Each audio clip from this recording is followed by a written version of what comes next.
हम मीनू झा प्रणाम करै छी समस्त मिथिलावासी के।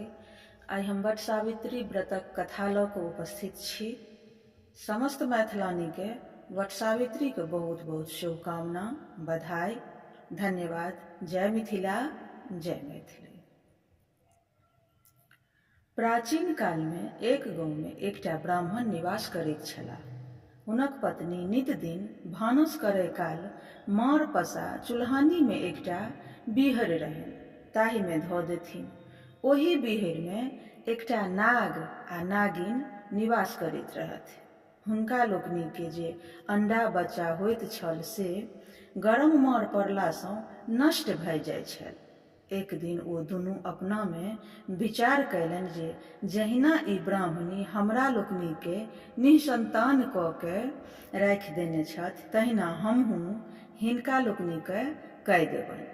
से सोचि ओ दुनू गोटे गामक बाहर रास्ता कात में एकटा बड़क गाछ छल, तकर धोधरि में निवास करय लगलाह। ब्राह्मण के 7 गोट बालक छलनि। कालक्रम में हुनक जेठ बालक के विवाह भेलनि। ओ भाड़ दौड़क संग सासुर सँ विदा भऽ अबैत रहथि। जेठक जे विकराल रौद छलै ताहि सँ झमारल आबि ओहि बड़क गाछ तर विश्राम करय लगलाह, जाहि में नाग नागिन निवास करैत छल। किछु काल गाछक तर शीतल बसात लगला सँ अलसा गेला ओ ब्राह्मणक बालक। नागिन ऊपर सँ देखि रहल छल। ओ मौका सँ लाभ उठा आबि कऽ ओहि ब्राह्मणक जेठ बालक के डसि लेलक। ओ बालक ओहि ठाम ओतहि समाप्त भऽ गेला। कालक्रम में ब्राह्मण के आर 5 गोट बालकक विवाह भेलनि।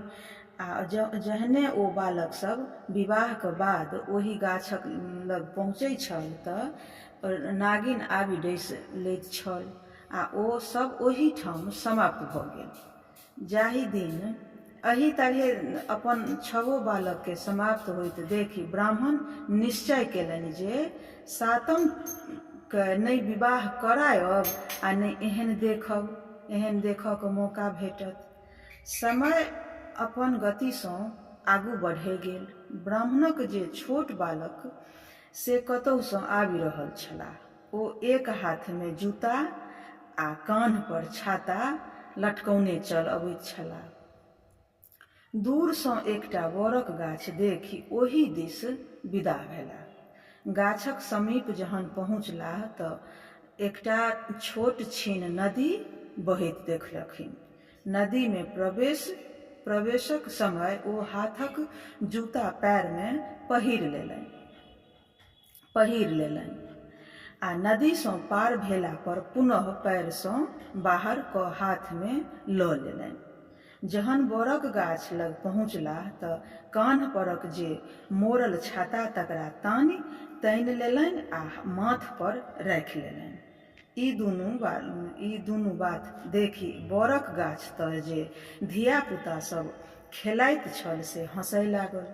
ई देखि ओहि हेर में सोमा नामक जे एकटा धोबिन के बेटी छल ओ सबके कहलकै, बेकार तो सब हँसैत छ न, ई बालक पंडित लगैत छथि। सुखायल में जहन चलैत छथि तऽ रास्ता देखाय पड़ै छनि। रास्ता देखैत चलैत छथि तखन हिनका जूता पहिरबाक आवश्यकता नहि बुझेलनि, लेकिन नदी में तऽ देखि नहि सकैत छथि न, तही दुआरे ई जूता पहिर लै छथि जखन नदी में प्रवेश करै छथि। एही तरहे जखन ई गाछ तर में पहुँचला तऽ ऊपर में चील कौआ सब बैसल रहैए तऽ चटक नहि करनि, ताहि दुआरे सँ ई छत्ता तानि लेने छथि। छत्ता तानि के ई वृक्ष पार केलथि। एहिमे हँसबाक कोन प्रयोजन छ से कहऽ। धोबिन बेटी के मुँह सँ ई दुनू बात सुनि ब्राह्मणक बालक बहुत प्रभावित भेलाह, कारण हुनका मोनक बात बिना कोनो संकेतक बुझि गेल छल। ओ धोबिनक बेटी घर घुरलाक बाद ब्राह्मणक जे महापंडित बालक ओही धोबिन कन्या सँ विवाह करबाक प्रस्ताव पिताक समीप रखलनि। पिताक मना केलो पर ओ ओही धोबिनक संग नीक दिन में विवाह क लेलनि, कारण ओ देखलखिन जे ई कन्या परम विदुषी अछि। विवाह सँ पूर्वहि ओ बालक अपन जेठ छबो भाइक मृत्युक वृत्तांत सुना देलखिन। संयोगवश जाहि दिन विवाह क ब्राह्मणक छोट बालक बिदागरी करौने फिरि रहल छलाह, ओहि दिन जेठक अमावस्या छलैक। ओहि गामक स्त्री लोकनि ओहि गाछ तर आबि जल ढारैत छलीह, जाहि गाछ तर ओहि पंडितक छबो बालकक प्राण ओ नाग नागिन नेने छल। धोबिनक बेटी सेहो जहन ओहि गाछक समीप आयल तऽ सोचलक जे एहिठाम सँ पूजा कएने अपन ससुराल जाय। ओहो जहन ओहि गाछ लग पूजा लेल बैसल कि ताबत में ओ नाग आबि ओहि सातम बालकक प्राण समीप आबि कऽ ओहि सातम बालक जे ब्राह्मणक छलनि, ओहि धोबिनक पति, तिनकर समीप पहुँच और सोमा ओकरा नाग आबि ओहि सातम ब्राह्मणक बालकक समीप पहुँचल। सोमा ओकरा देखितहि मुट्ठी सँ पकड़ि ढाकन तर झाँपि देलक आ जांघ तर क दाबि लेलक। ई देखि नागिन दौड़ी क सोमा लग आयल आ कहलक, हमर बर दिअ। ताहि पर धोबिनक बेटी कहय लागल, हमर मोर दिअ। ई कथा कहैत सातो माटिक बोहनी मुँहका जे सातो बर से बेरा बेरी चढ़ाबी आ 7 बेर कही, अपन बर ले आ हमर मोर दे।